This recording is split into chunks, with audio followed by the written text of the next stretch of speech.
une grande différence par rapport aux autres. La valeur, c'est ça.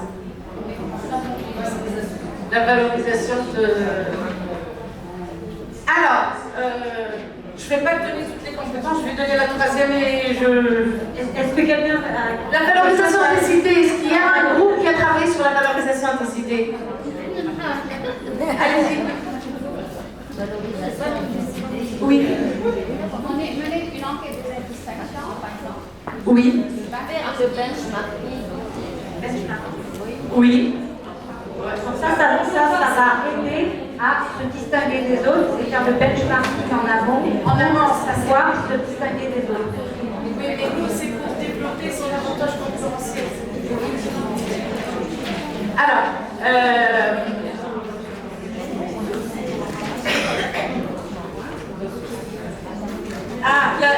non, ça, là, maintenant, c'est les ressources. Je n'ai pas besoin de...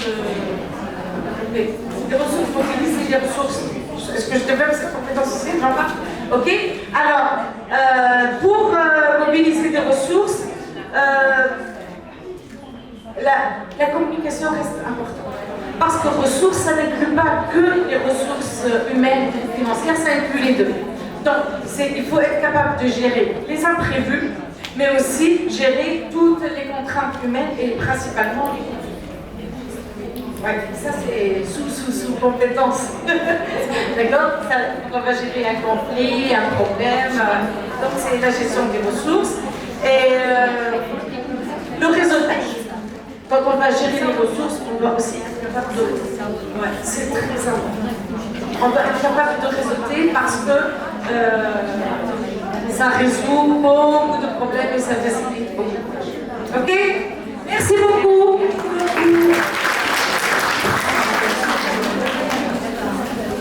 Alors, on en est à la quatrième étape, structurer son projet.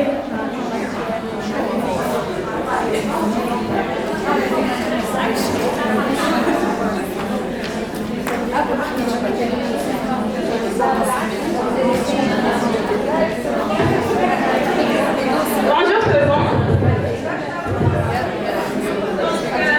Notre équipe a travaillé sur la structuration du projet.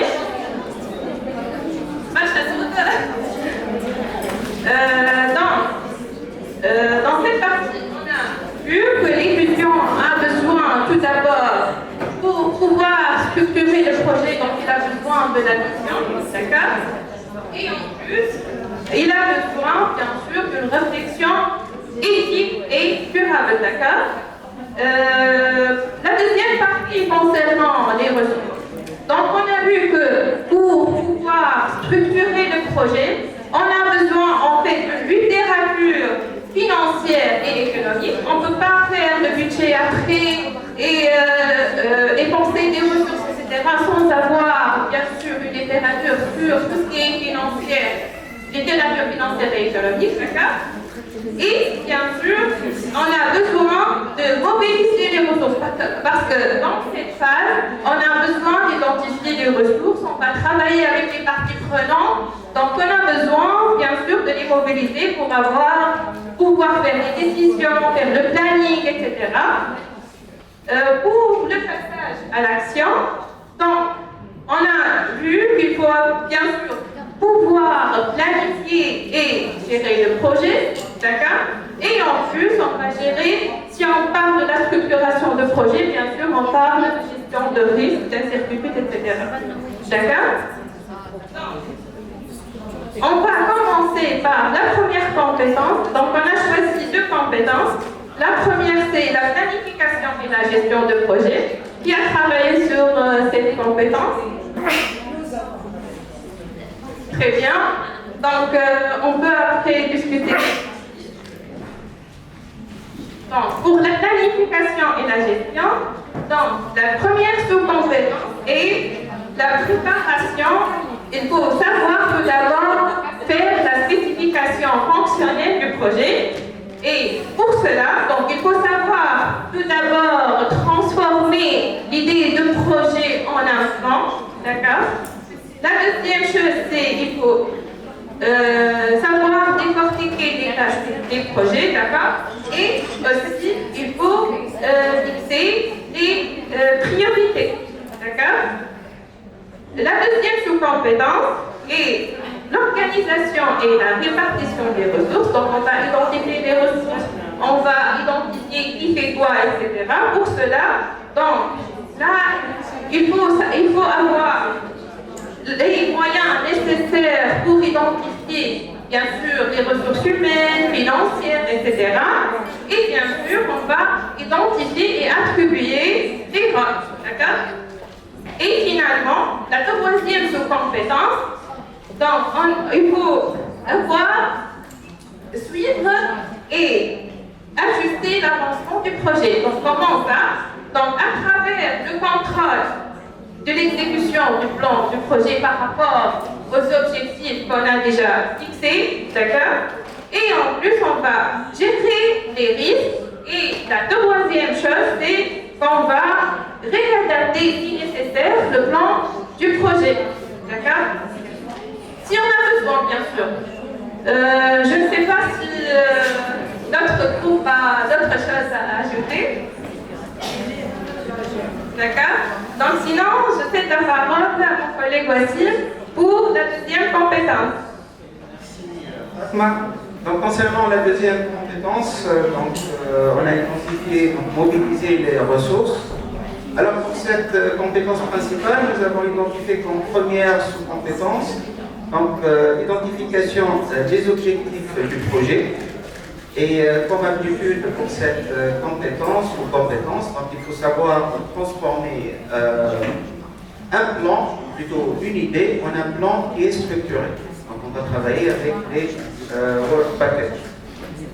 Comme deuxième sous-compétence, il faut identifier et évaluer les ressources nécessaires pour un projet.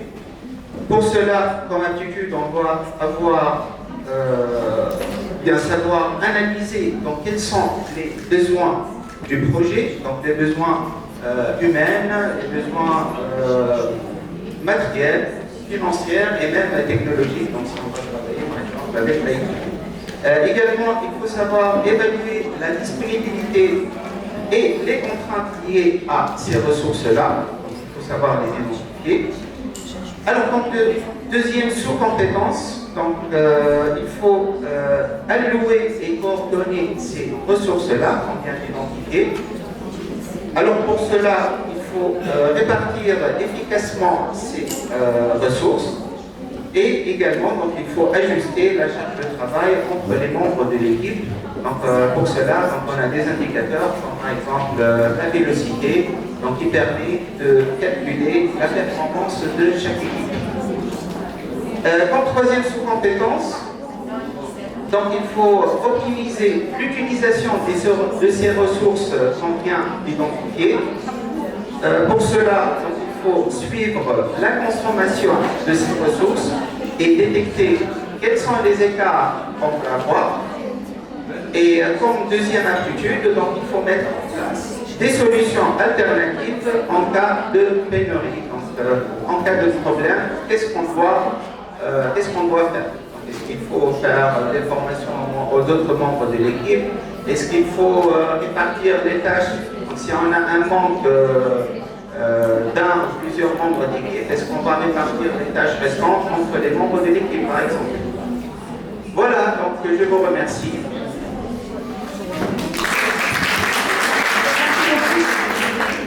Est-ce que notre groupe a travaillé sur mobiliser les ressources et voudrait ajouter quelque chose? Je pense que c'était assez complet.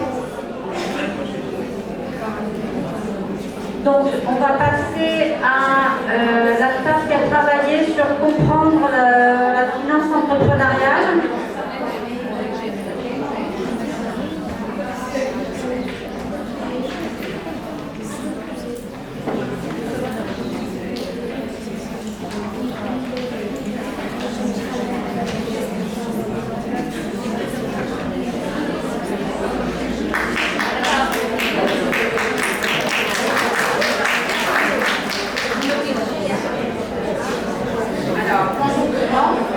Par rapport à la partie pour comprendre la finance entrepreneuriat, on a développé des compétences par rapport à des opportunités, aux ressources, au passage à l'action.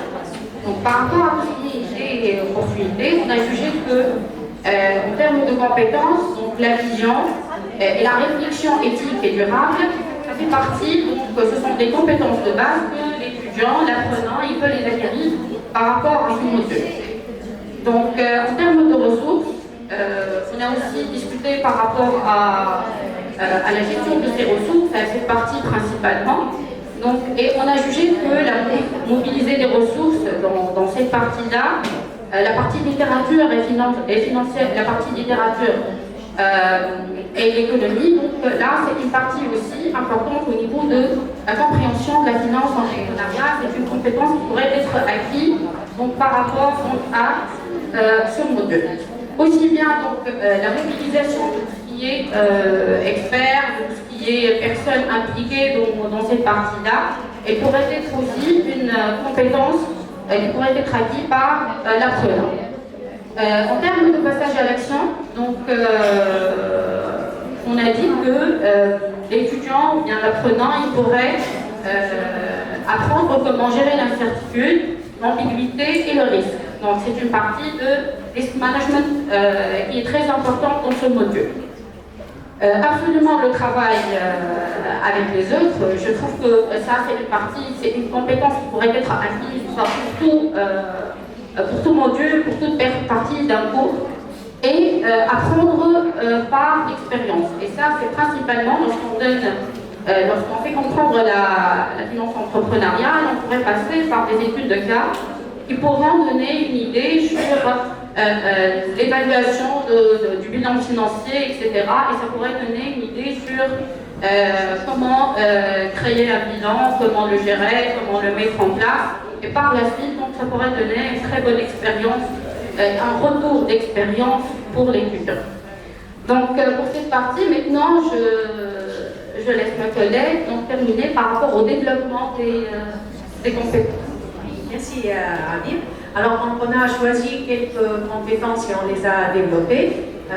Par exemple, donc, pour la vision, donc, comme sous-compétence, on a donc identifié le besoin donc, de l'étudiant ou donc, de l'apprenant, identifier donc déjà, c'est-à-dire donc l'intérêt et le besoin qu'il a de maîtriser donc, cette finance entrepreneuriale. Aussi, donc, sa capacité à mobiliser des experts externes pour l'aider dans cette tâche. Alors, comme réflexion éthique, donc, la deuxième compétence qu'on a identifiée, et bien, comme sous-compétence, nous avons identifié la nécessité de maîtriser les objectifs de développement durable, les ODD. Bien sûr, lorsqu'on parle de l'éthique, il faut d'abord un peu on parle de développement durable, les ODD. Aussi, donc, la capacité donc, de mettre des KPI, donc des Key Performance Indicators, dans toutes les étapes qu'il va suivre. Alors, pour aussi la compétence mobiliser des ressources, nous avons identifié une première sous-compétence qui est établir un plan d'affaires. Ensuite, communiquer donc, par rapport à ce plan d'affaires. Et donc, comme troisième sous-compétence, c'est donc pouvoir négocier et convaincre justement pour mobiliser donc, des ressources. Donc c'est une sous-compétence de la mobilisation des ressources. Et puis donc comme dernière compétence qu'on a donc Rabi nous a présentée, c'est apprendre par l'expérience. Alors comme sous-compétence, nous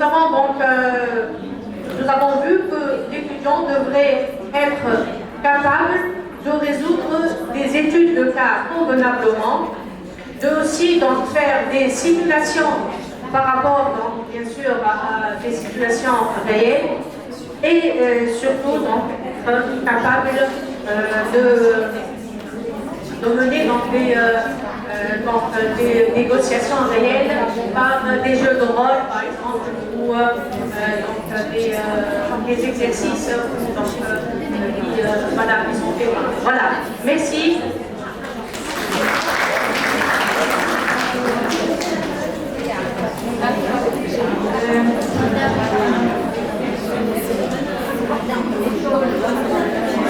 Alors, sur la vision, j'avais des petits commentaires. Moi, j'avais dit besoin de maîtriser les finances et mobiliser des experts. Pour moi, les compétences données pour la vision, pour moi, je serais plutôt associée à d'autres compétences que celles de la vision. Moi, j'étais plutôt d'accord avec ce qu'avait présenté la première table, qui, dans la vision, avait plutôt présenté les notes, identifier les besoins, faire des enquêtes, analyser les données, donc être capable de développer certains outils, élaborer la vision, la structuration des idées. Moi j'étais plutôt dans cette idée-là comme vous, et là ce qui a été signalé, donc besoin de maîtrise financière, pour moi ça va plutôt avec ce qui est écrit dans ressources, dans littérature financière et économique. Je l'aurais plutôt mis dans cette compétence-là. Voilà, un petit commentaire de ma part. Oui.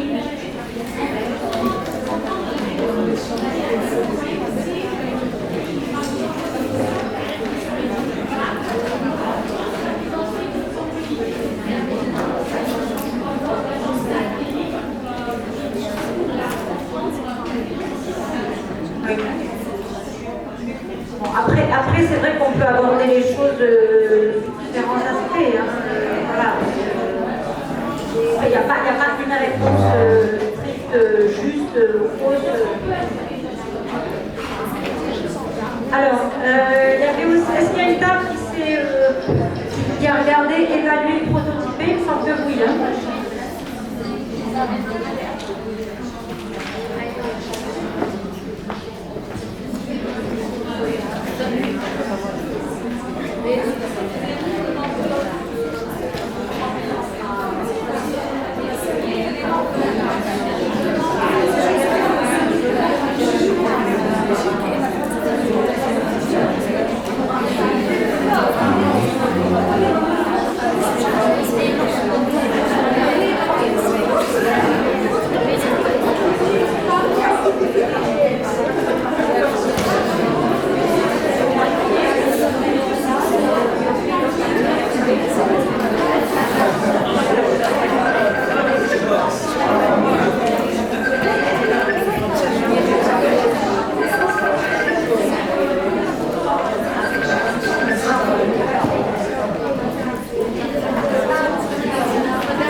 Le dernier groupe.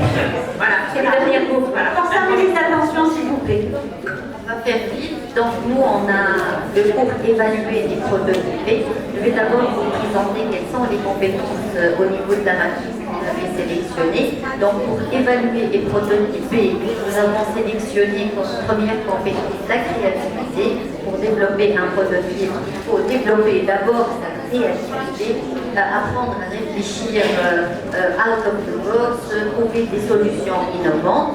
Comme deuxième compétence, valoriser les idées qu'on avait développées par réfléchir au transfert technologique, comment partir d'une idée au niveau d'un laboratoire de recherche et comment faire le transfert vers un prototype qui serait amené à être développé à un niveau industriel. Donc là, on parle de scale-up.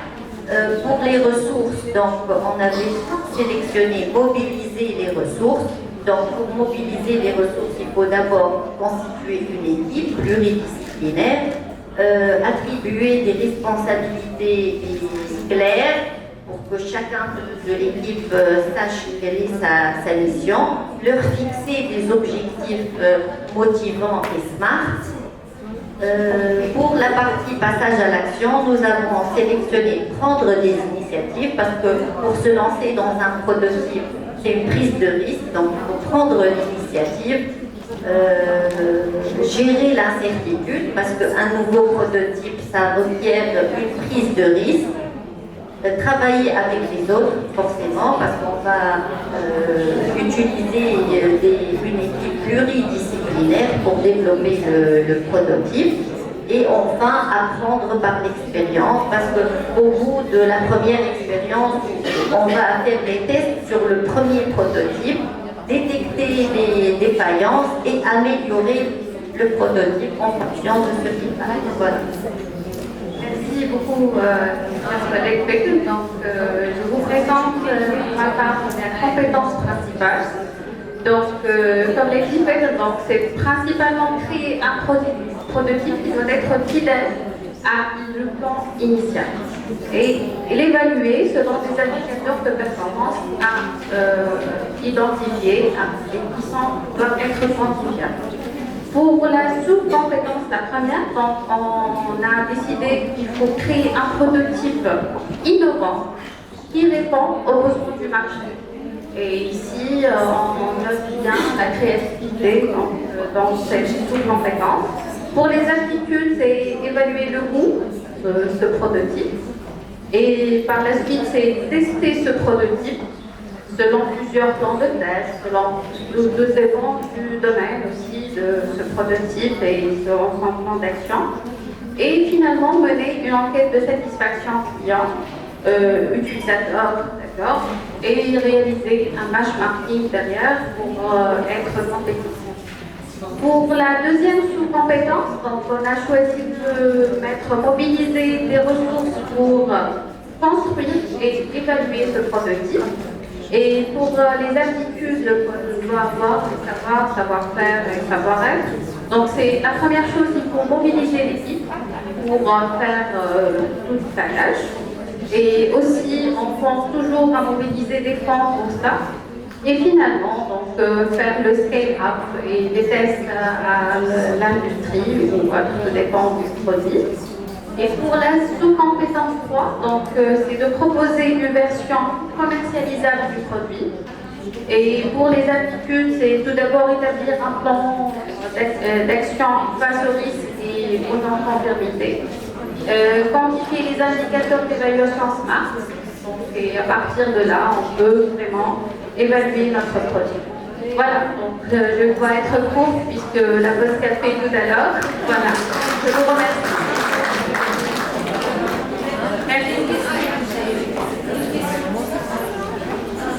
Merci mesdames, messieurs. Donc, est-ce que bravo une question? Rapidement. Merci. Une question pour Madame Rousseau. C'est juste une question assez naïve. Est-ce que les compétences proposées, les grandes lignes, idées, opportunités, ressources, passages et ces propositions-là, on peut l'appliquer à n'importe quel module? En fait, ça, c'est un référentiel de compétences qui est lié à l'entrepreneuriat et qui est défini dans le cadre du référentiel européen. D'accord, donc il est dans le référentiel et c'est à nous après de l'adapter. Voilà, donc ça, c'est pas inventé, il est comme ça. Voilà, et sinon, je peux vous donner un autre exemple, hein. C'est l'axe Digicomp. Donc il est aussi défini, découpé en 3 domaines, information et données, et les 3 compétences, c'est rechercher, évaluer, gérer. Le deuxième domaine, c'est communication et collaboration, et là il y a encore 5 compétences, résolution de problèmes. Voilà, donc il y a plusieurs axes comme ça qui ont été définis dans le référentiel européen. D'accord. Donc on peut adapter à n'importe quel élève. Bon, زيدوا خموا شوية ودونك شوية في البوست كافيه دونك question de networking. Ou si jamais un d'autres questions, donc ils seront les bienvenus par la suite. Donc je vous en dis donc la pause café donc, est dans le hall. 20 minutes. Pour certification pour l'employabilité. Donc, on commence par les points forts.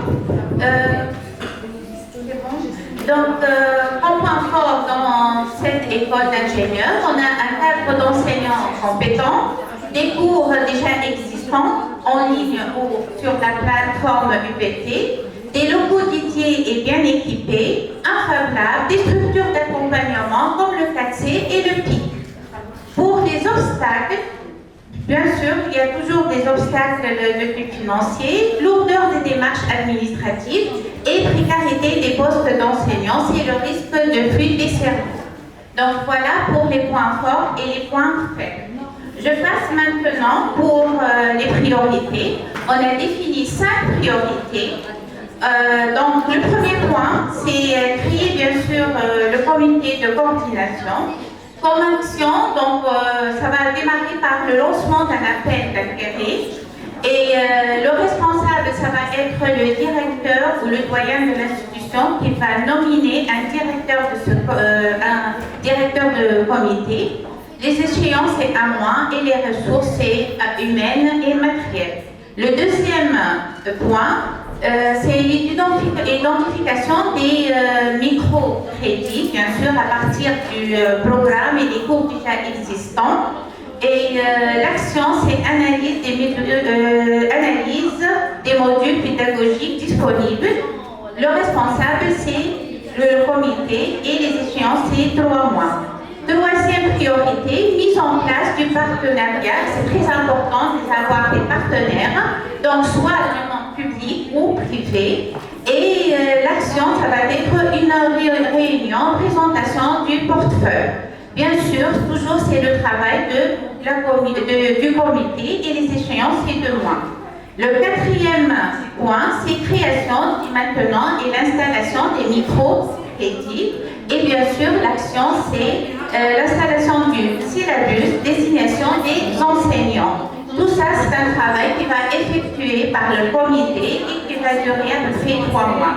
Et enfin, le 5e point, c'est la communication. Bien sûr, c'est installé, les microcrédits sont là, les enseignants sont désignés. Maintenant, il faut avoir une publicité pour dire, voilà, nous avons installé des microcrédits et surtout, pour les employeurs, les sociétés, tout ça, ils doivent avoir connaissance que ces microcrédits sont installés dans cette université ou cette institution, cette école.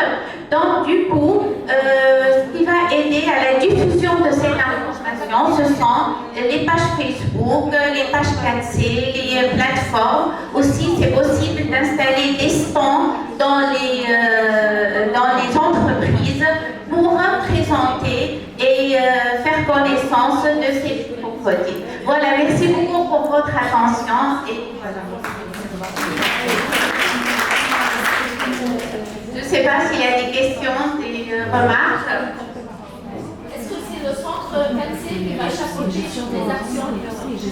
Non, c'est une comité à part du 4C, mais avec l'aide du 4C, bien sûr. Mais ça va être, au début, ça va être un appel pour une comité, c'est une nouvelle comité qui va s'installer. Il se peut qu'il y ait des membres du 4C. C'est un problème. Ça peut être une proposition, puisque le 4C, c'est le centre de certification. Oui, c'est possible, bien sûr. Moi j'ai une question sur les finances. C'est moi qui parle. Ah oui. J'ai une question sur le financement pour le démarrage. Qui va être le bailleur, qui va financer, on appelle la manifestation d'intérêt.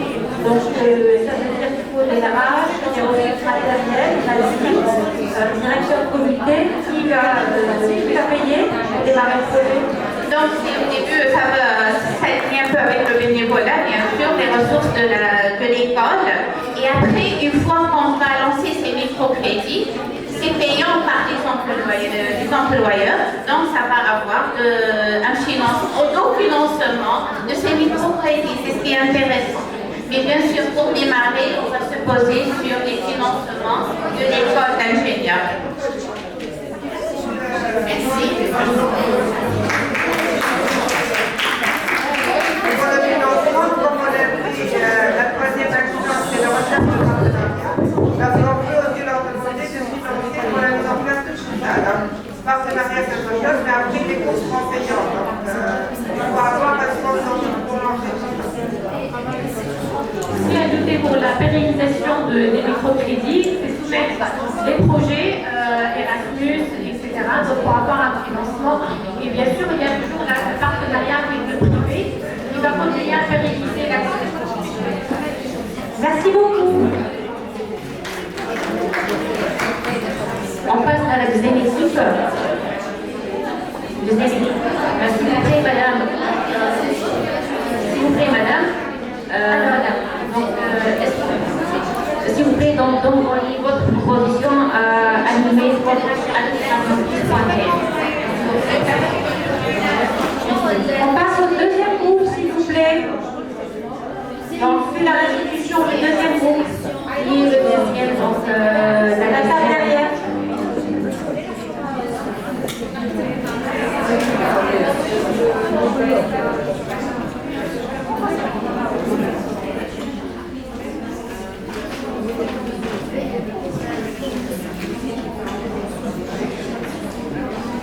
Bonjour tout le monde, on va essayer de travailler sur le cadre de l'École supérieure des sciences et technologies du design relative à l'université de la Malaisie. On va commencer par les points forts de l'école, c'est qu'on est en train d'enseigner des spécialités d'actualité, notamment le design digital, le design pour le développement et le design d'espace. Un peu de silence, s'il vous plaît. Donc, rebonjour tout le monde, je vais reprendre. Silence, s'il vous plaît. D'accord. Donc, on va travailler sur le cadre de l'École supérieure des sciences et technologies du design et d'Abdel relative à l'Université de la Manouba. S'il vous plaît. Je peux enchaîner? Super. Donc, pour les points forts, je disais qu'on enseignait des spécialités d'actualité, notamment le design digital, le design pour le développement durable avec la stratégie de sustainability et green skills, et l'innovation sociale. Et ce, dans le cadre des masters professionnels, du master de recherche, et bien sûr l'initiation au niveau des licences. Donc, c'est ce qui fait notre originalité au sein de l'université. Par rapport aux obstacles, on a d'énormes obstacles par rapport à la qualité de l'enseignement, de l'institution, des obstacles organisationnels, et notamment on souhaiterait développer les compétences de l'équipe enseignante. Je cède la parole à M. Merci beaucoup, Resma. Donc, quand il y a des gens qui parlent, je ne peux pas parler. Silence. Silence, s'il vous plaît. Je vous en prie. Ok, donc, les priorités. La première priorité, c'est mettre en place le processus d'assurance qualité. Et nous avons mis comme cible d'une année, peut-être un peu plus, c'est avoir la certification 21001 pour l'institution qui, avec l'objectif qu'elle résout modérément les problèmes aussi bien au niveau administratif, pédagogique, etc. Donc ça touche l'ensemble de l'institution. Donc un objectif raisonnable, si on commence le janvier 2026, on peut l'avoir en janvier 2027. Peut-être qu'il y a des gens mieux expérimentés que nous dans la salle peuvent nous aider. Deuxième priorité, c'est l'accréditation. L'accréditation, on souhaite bien avoir l'institution. Cette institution, moi je la découvre comme vous. Il y a 7 licences et 6 programmes de master. 7 programmes de licence, 6 programmes de master et un programme de doctorat dans cette institution-là, avec 150 enseignants et plus de 1000 étudiants, 1200 étudiants. Donc, deuxième priorité, c'est avoir l'accréditation. Donc, l'accréditation va être facilitée par la mise en place du 21001 déjà. Donc, on va avoir comme donc, l'accréditation de certains programmes. Il faut commencer par quelques programmes, etc. Bien sûr, pour les deux priorités, il faut mettre la première priorité, le comité qualité qui peut chapeauter et piloter l'assurance qualité. L'accréditation, ça prend une équipe aussi qui peut chevaucher en quelque sorte avec le comité qualité. Bon. Troisième priorité, c'est la montée en compétence de l'équipe enseignante. Donc, c'est un domaine qui évolue tous les jours et ce n'est pas une action à faire momentanément, c'est la formation continue en quelque sorte de l'équipe enseignante. C'est une action qui continue toutes les années pour avoir une mise à jour, etc.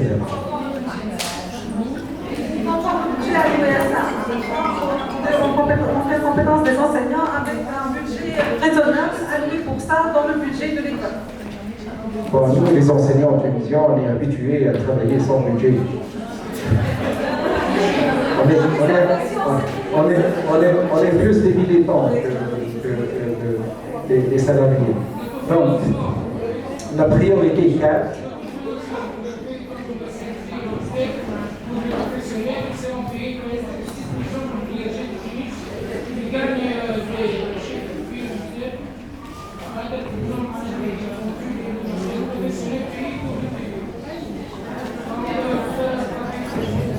Merci pour l'idée. Merci pour la proposition. Donc, quatrième priorité, c'est le partenariat. Partenariat, peut-être que mieux le parler. Le partenariat, réellement, on arrive à nouer des partenariats, mais on souhaiterait en faire des partenariats, mis à part des services qu'on reçoit en contrepartie, des services que nos étudiants ou des propositions que les étudiants font. Jusqu'à maintenant, on a des entraves par rapport à la mise en forme de ces partenariats d'une manière plus efficiente. En termes de nombre, on a beaucoup de partenaires sur des projets, différents projets qui sont rédigés à partir de différents entretiens et de réunions. On a une convention de partenariat générique qui est adaptée à chaque fois selon les besoins du partenaire et les besoins et les objectifs pédagogiques qu'on souhaite développer. Mais jusqu'à maintenant, on n'arrive pas à développer cet axe-là en termes de monétisation ou peut-être d'autres services qui nous permettraient de développer des services qu'on présente à l'école. Surtout quand on a une spécialité qui offre des idées et qui a des royalties. Le système de royalties n'existe pas en Tunisie pour les jeunes créateurs et on vend des idées que les industriels peuvent en tirer profit sans pour autant croire on parle de la propriété intellectuelle, je pense. Donc ça bug sur ce plan-là et même par rapport aux micro-accréditations, on aimerait bien développer cet axe-là de la propriété intellectuelle pour les designers ou artistes. Non, il y a une convention 4 qui réellement ne résout pas le problème. Même le process, on dit qu'on respecte, il y a un process à suivre, mais réellement sur le plan juridique, c'est vraiment pas clair et pas évident à suivre. Merci Yasma. Donc justement, sur le volet, comment l'établissement, à travers des partenariats, il puisse rentrer de l'argent, rentrer du financement. On sait tous qu'il y a deux modèles d'établissement en Tunisie, il y a l'EPA et le PST. Donc, établissement public à caractère administratif et EPST, établissement public de sciences et technologies. Donc, le PST, il facilite les procédures de financement, des procédures de dépenses. Il y a un système de contrôle a posteriori pour le budget, les dépenses, etc. Donc, notre dernière, cinquième priorité, c'est l'alignement institutionnel. Mais une bonne partie de l'alignement institutionnel, il passe à travers le passage au statut de PST. C'est ça qui permet à l'établissement public, finalement, de mieux gérer la rentrée d'argent et la sortie d'argent. Donc le passage au PST, c'est très